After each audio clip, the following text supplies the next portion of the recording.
The old house stood on a hill, dark and imposing. Eleanor, filled with a mix of trepidation and excitement, turned the key in the lock. Dust motes danced in the faint rays of sun that pierced the gloom. The air, heavy and still, carried the scent of dampness and decay. Despite the unsettling atmosphere, Eleanor felt a strange sense of belonging, as if she had finally come home.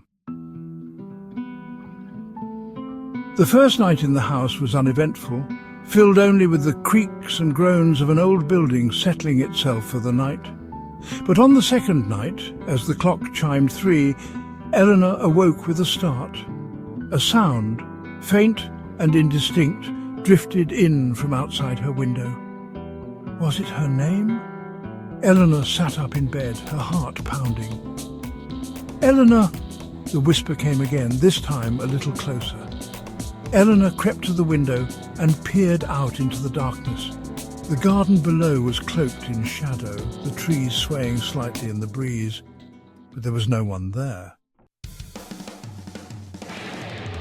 The following night the whispers returned, more insistent, more distinct. Eleanor lay in bed, her eyes wide open, staring into the darkness. Her name seemed to hang in the air, a disembodied voice that sent shivers down her spine. Each night the whispers grew louder, more urgent, as if whatever was calling her was growing impatient. Eleanor tried to rationalize. The wind, she told herself. It must be the wind playing tricks on her. But deep down, a primal fear began to take root.